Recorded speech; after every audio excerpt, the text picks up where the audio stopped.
2025년 3월 고1 현대소설 해설입니다. 이문구의 암소. 인물사건 배경을 보면 인물은 황씨가 되겠고요. 배경 농촌사회의 급격한 변모가 있을 시기에 이 인물이 부정적인 상황에 처하게 됩니다.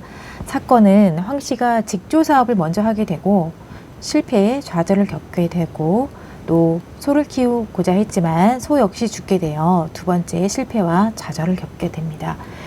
이렇게 한 인물인 황씨의 실패와 좌절은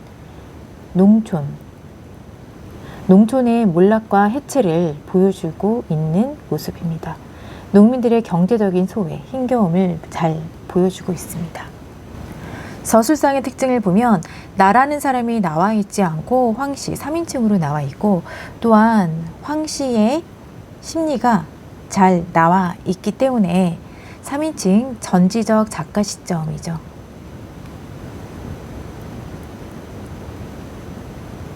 전지적 작가 시점에서 작가의 위치는 작품 밖에 있습니다. 그러므로 서술상의 특징을 갖고 첫 번째 문제를 풀어보면 윗글에 대한 설명 가장 적절한 것은 서술자 주인공 이야기 안에 서술자가 위치하는가 장면마다 서술자가 바뀌는가 라고 나와 있으므로 서술자와 시점에 관해서 먼저 파악해 보면 되겠습니다. 말했듯이 3인칭 전지적 작가 시점.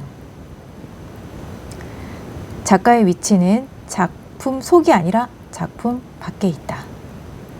즉 외부 서술자이다. 정답은 2번이고 서술자가 사건뿐만 아니라 인물의 심리를 서술하고 있다. 서술자가 모든 것을 서술하고 있는데 등장인물인 황씨의 심리까지 서술하고 있다. 아닌 것은 1번 서술자가 전해드린 사건을 객관적 하면은 관찰자 시점이 되겠고 주인공 하면은 1인칭 주인공 시점. 이야기 안의 서술자가 인물에 대한 생각을 드러내고 있다. 이야기 안의 서술자 하면은 1인칭과 3인칭이 되지. 장면마다 서술자를 바꾼다라고 하면 초점 화자가 되겠고 지금 여기서 공부를 조금 더 많이 했던 학생들은 서술자가 사건뿐만 아니라 인물의 심리를 서술하고 있는 전지적 작가 시점. 5번에 장면마다 서술자를 바꿀 수 있는 전지적 작가 시점. 이렇게 전지적 작가 시점 두 개를 갖고 고민할 수가 있어. 그런데 5번이 아닌 이유는 초점화자. 서술자가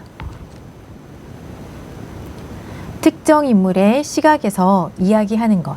그것이 초점화자인데 전지적 작가 시점의 한계 때문에 초점화자라는 이 방식을 사용할 수도 있는 거지. 여기서는 장면마다 서술자가 바뀌지 않고 그래서 정답은 2번입니다. 내용 보겠습니다. 황씨는 바빴다. 어떻게? 필목, 인매짐이 이것들은 전부 미리 이렇게 봐두는 것도 시간을 절약하는 방법이 될 수 있어요.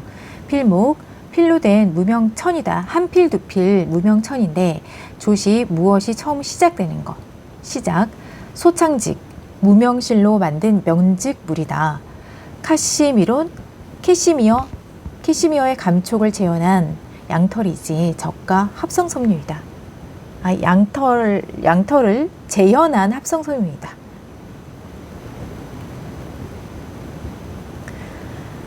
필목, 인매짐이 나는 대로 손수 둘러매고 장돌뱅이로 나섰다. 이런 천을 파는 일을 하고 있지. 그 다음에 대전광천, 자 여기 나열되어 있잖아. 지역에 너희가 화성, 청라, 남포 이렇게 이 지역에 대해서 구체적으로 알 필요가 없기 때문에 이렇게 3번 정도 나오는 순간 바로 넘어가면 돼. 인근의 장이 서는 대로 매장치기를 했다. 매장치기에 천막을 치고 장사를 했다. 그 무렵 한철은 그럭저럭 나가고도 남은 돈이 있게 되기도 했었다. 그러면 황씨가 그동안 장사를 했던 일을 요약적으로 제시한 부분이야.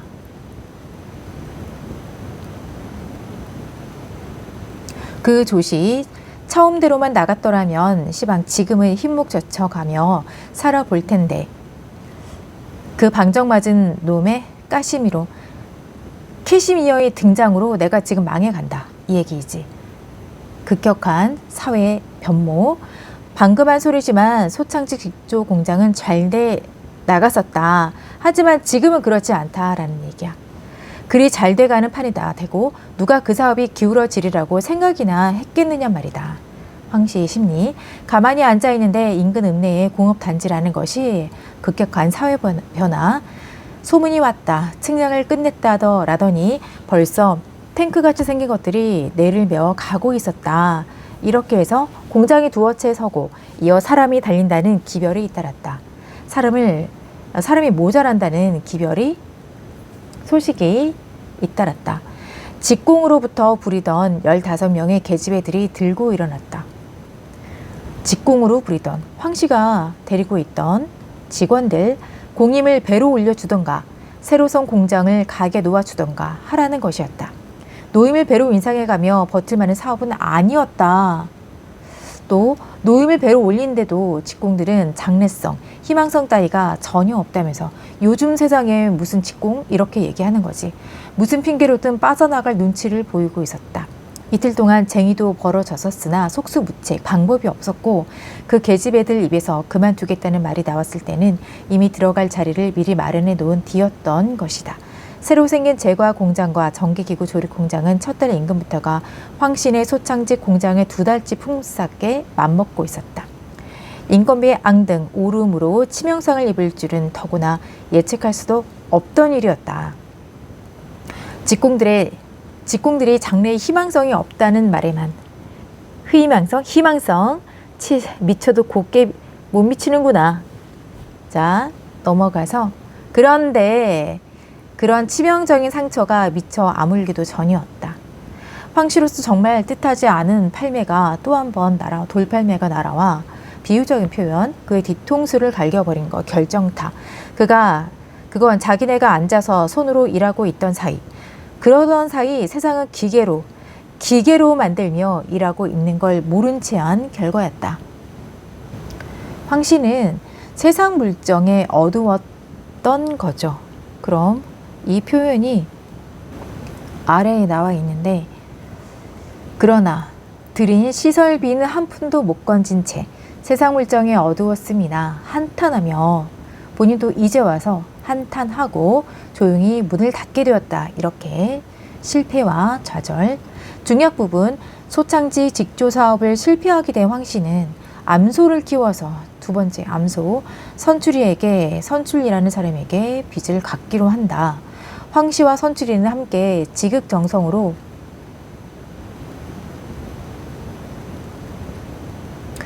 암소를 키우고 그 암소가 송아지를 베게 된다. 황씨네 집에서 모든 일이 잘 되기를 바라는 고사가 있던 날, 하필 그날 잘 되기를 바라는 고사가 있던 날, 황씨의 아내 고라댁은 무심코 술 찌꺼기를 소 여물통에 놓아둔다. 이것을 맛본 암소는 광으로 들어가 술독을 몽땅 비워버린다. 자, 이런 사건이 일어났어. 줄거리에서.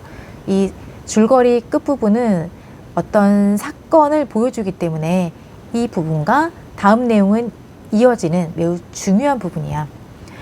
고라댁이 두 눈을 뒤집어 쓰며 소란 떠는 바람에 황씨가 뛰어나왔고, 자, 모두 다 나왔다. 소 어디 갔어? 자, 소가 사라진 거야. 자, 소가 그 많은 술을 다 먹어치운 건데 어느 정도? 막걸리 너말 가우치 정도, 너말 정도, 한 말은 18리터 정도 단숨에 먹어치운 셈이었다. 그러면 이제 이 소의 결말은 비극적으로 끝났겠지. 선출이와 황씨는 눈이 뒤집혀 있었다. 인물들의 외양 묘사를 통해서 심리를 돋보이게 만든 표현이야. 외양 묘사, 간접지시, 무척이나 굉장히 놀랐고 당황했고 지금은 굉장히 큰일이야. 왜냐하면 지금 제목이 암소잖아. 이 소가 한번 큰 실패를 보았던 황씨에게는 정말 인생의 중요한 일이거든. 암소를 키우고 이 암소를 팔아야 하는 일이 이렇게 해서 먹고 살 수 있는데 그게 전부 사라진다는 거지.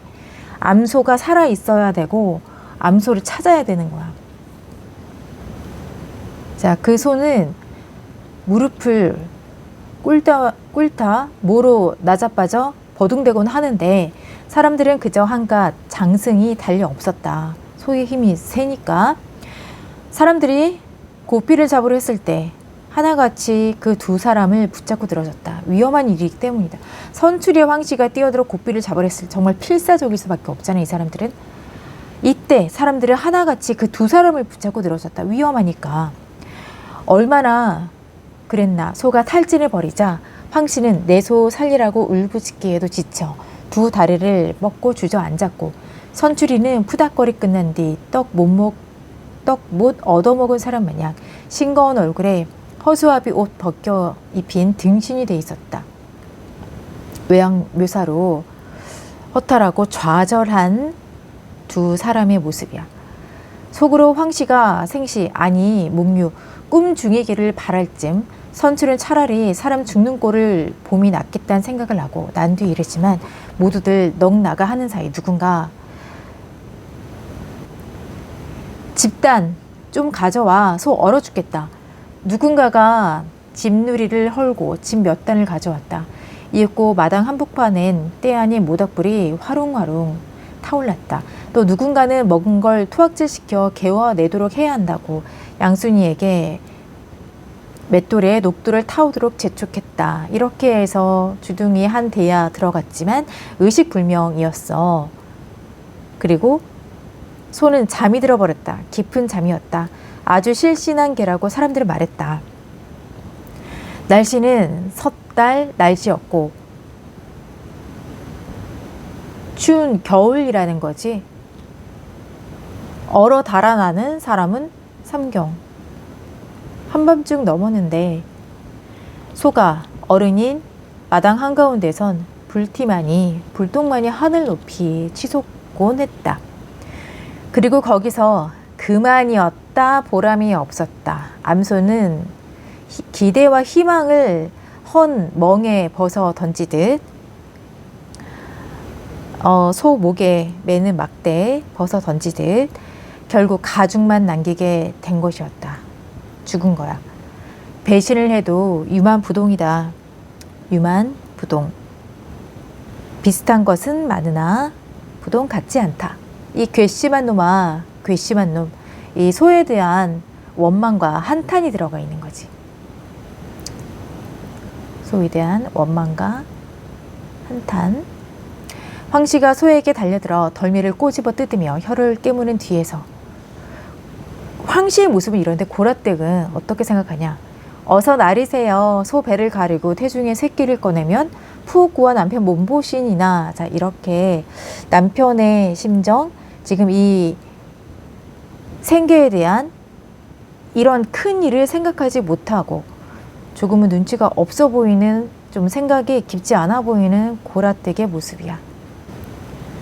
밤이 깊어가면서 마을 사람들은 모두 속으로 죽은 고기는 반값이니 몇 근 사두면, 자, 속마음, 죽은 고기 먹을 생각하고 있어. 공국을 내먹겠다고 치부하면서도, 그렇게 여기면서도 겉으론 하늘 아래 이 동네에 서고 소가 술 취해 죽었다는 건 처음 듣고 보기 처음이라고 탄식이 거듭이었다.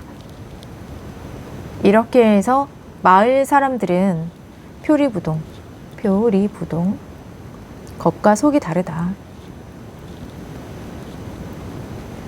23번 적절하지 않은 것은 황씨는 소창지 직조 사업이 어려워졌지. 그러자 매장치기를 했다. 인과관계가 잘못되었지. 매장치기를 천막치기를 했었지. 직조 공장을 하면서 매장치기, 천막을 치고 판매했었다는 얘기. 그런데 여기서는 어려워지자 매장치기를 했다가 틀렸지. 원래 매장치기를 했었다. 나머지 적절한 것을 보면 촌사람들은 카시미론이라는 새로운 물건에 마음을 빼앗겼다. 무엇이든 새로운 물건이 나왔을 때 그 물자의 효용에 현혹된 촌사람들의 안목은 무서운 것이었다. 카시미로의 위력도 날로 그랬다라는 부분에서 알 수 있지. 고라댁은 암소가 송아지를 베고 있다는 사실을 알고 있었다. 푹 고아서 먹겠다는 생각을 했었고, 양순이는 외양간에서 암소가 사라진 것을 처음 발견했고, 선출이는 암소가 수레실을 앓다는 것을 제지하지 못했다. 모두 다 제지하지 못했다. 기역과 니은에 대한 이해. 기역은 직공이었고 니은은 마을 사람들이야. 적절한 거 1번. 직공은 마을 사람들과 달리 자신의 이익을 관철하기 위해 이익이라는 그 목적을 이루기 위해서 의도적으로 갈등을 조성한 부분이 기역 앞부분에 제시되어 있었지.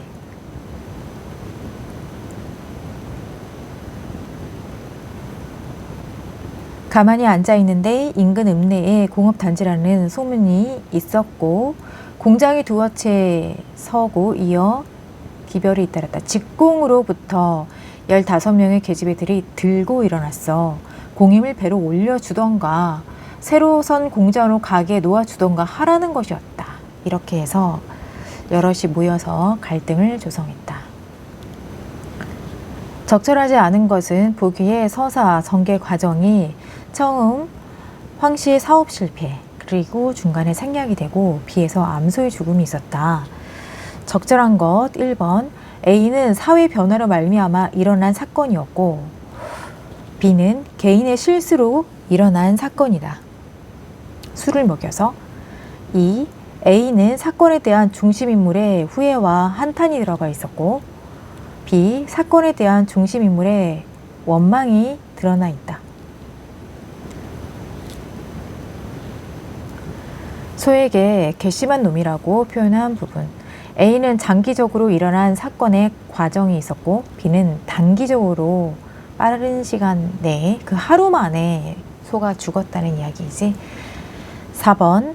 A는 문제 상황에 대한 중심인물의, B는 문제를 해결하라고 주변 인물의 행동이 나타나 있다. 상황에 대한 황씨의 모습이었고 문제를 해결하라는 주변 인물들의 행동이 있었다. A는 세상 모습에 대한 중심 인물의 관심을 보여주었고 B는 농촌 공동체의 모습을 보여준 거야. B는 공동체에 대한 중심 인물의 반감은 없었지. 몰락해 가는 과정을 보여주게 되었다.